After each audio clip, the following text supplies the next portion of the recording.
15. Seorang penulis telah menjelaskan perbedaan utama dari dua fase pikiran. Pikiran sadar adalah kemauan penalaran. Pikiran bawah sadar adalah keinginan instingtif, hasil dari kemauan penalaran masa lampau. 16. Pikiran bawah sadar mengambil kesimpulan yang adil dan akurat dari data yang diterima dari sumber-sumber luar. Apabila datanya benar, pikiran sadar mencapai kesimpulan yang tidak salah. Tetapi apabila datanya salah, seluruh struktur berantakan. Pikiran bawah sadar tidak terlibat di dalam proses pembuktian. Ia mengandalkan pikiran sadar sebagai penjaga gerbang untuk menjaganya dari kesan-kesan yang salah. 17. Begitu menerima saran yang selalu dianggap benar, pikiran bawah sadar segera bertindak di seluruh bidang kerjanya. Padahal, saran yang diberikan oleh pikiran sadar bisa benar atau salah. Jika salah, tentu bahaya besar mengancam. 18. Pikiran sadar selalu waspada selama jam jaga. Jika penjaga gerbang tidak berjaga-jaga, atau bila penilaiannya yang tenang terhalang karena berbagai kondisi, maka pikiran bawah sadar tidak terjaga dan akan terbuka pada saran dari semua sumber. Selama masa panik, atau marah, atau bila ada impuls yang tidak bertanggung jawab, atau gairah yang tak terkendali, maka kondisi-kondisi ini merupakan bahaya besar. Pikiran bawah sadar lalu terbuka untuk saran ketakutan, kebencian, egoisme, ketamakan, menurunnya harga diri, dan berbagai daya negatif yang berasal dari manusia atau lingkungan sekitar. Biasanya, hasilnya sungguh tidak baik dan membuatnya tertekan untuk waktu yang lama. Maka, pikiran bawah sadar harus dijaga agar tidak memperoleh kesan yang salah. 19. Pikiran bawah sadar berpersepsi melalui intuisi. Maka, proses-prosesnya terjadi dengan cepat. Ia tidak menunggu metode penalaran sadar yang berjalan pelan. Pikiran bawah sadar memang tidak bisa memakai metode itu. 20. Pikiran bawah sadar tidak pernah tidur, tidak pernah beristirahat. Sama seperti jantung atau darah Anda. Didapati bahwa hanya dengan menyatakan hal-hal tertentu yang harus dicapai kepada pikiran bawah sadar, akan muncul kekuatan untuk mewujudkan hasil yang diinginkan. Disinilah sumber kekuatan yang membuat kita bersentuhan dengan Yang Maha Kuasa. Inilah prinsip mendalam yang pantas kita pelajari dengan sungguh-sungguh. 21. Hukum ini beroperasi dengan cara yang menarik. Orang-orang yang telah menerapkannya mendapati hal itu ketika mereka ingin menemui seseorang yang mereka anggap akan sulit diwawancarai. Tetapi, ternyata sesuatu sudah hadir di sana sebelum mereka. Sesuatu itu telah mengurai kesulitan yang tadinya diperkirakan ada. Ternyata segalanya berubah semua menjadi harmonis.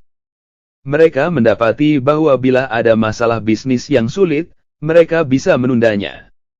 Namun, sesuatu terjadi untuk memberikan solusi, segala sesuatu ternyata telah diatur dengan baik. Jadi, mereka yang telah belajar mempercayai pikiran bawah sadar mendapati bahwa mereka memiliki sumber tak terhingga yang bisa dimanfaatkan. 22. Pikiran bawah sadar adalah tempat tinggal bagi prinsip dan aspirasi kita. Ia adalah sumber bagi cita-cita kita yang artistik dan altruistik.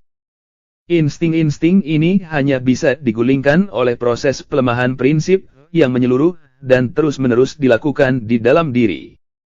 23. Pikiran bawah sadar tidak bisa berdebat secara kontroversial. Jadi, jika yang diterima adalah saran yang salah, metode untuk mengatasinya adalah dengan menggunakan saran kebalikannya yang kuat dan sering diulang, yang harus diterima pikiran. Maka itu, secara perlahan terbentuklah kebiasaan-kebiasaan baru yang sehat bagi pikiran dan kehidupan, karena pikiran bawah sadar adalah tempat tinggal bagi kebiasaan. Apa yang selalu kita ulang akan bersifat mekanis, dan bukan lagi merupakan tindakan penilaian, karena telah tertancap dalam di pikiran bawah sadar.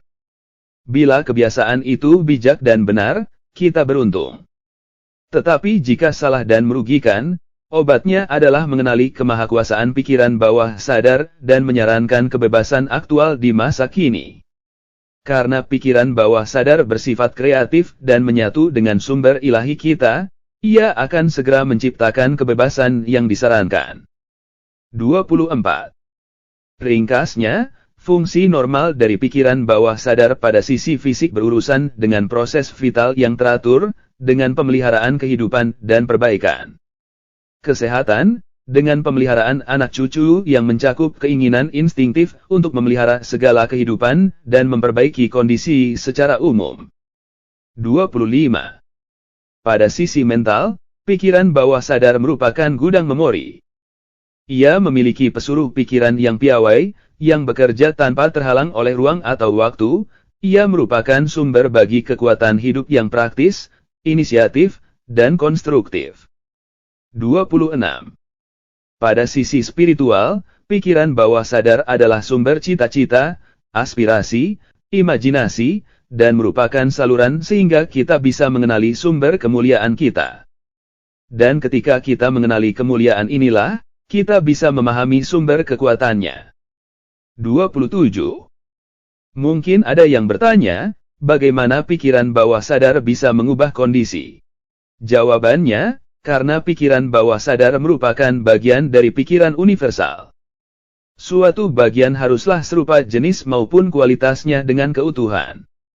Perbedaannya hanyalah tingkatannya saja. Keutuhan ini, seperti yang kita ketahui, bersifat kreatif. Sebenarnya, ia adalah satu-satunya pencipta.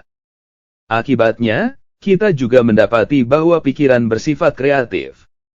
Karena pemikiran adalah satu-satunya aktivitas yang dimiliki pikiran, pemikiran pasti juga bersifat kreatif. 28. Tetapi, ada perbedaan yang amat besar antara berpikir biasa dan mengarahkan pemikiran kita secara sadar, sistematis, dan konstruktif. Bila demikian halnya, berarti kita menyelaraskan pikiran kita dengan pikiran universal. Kita menjadi selaras dengan yang tak terhingga. Kita menggerakkan daya yang amat kuat di dalam eksistensi kekuatan kreatif dari pikiran universal.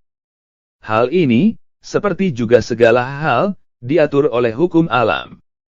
Hukum inilah yang disebut hukum tarik-menarik.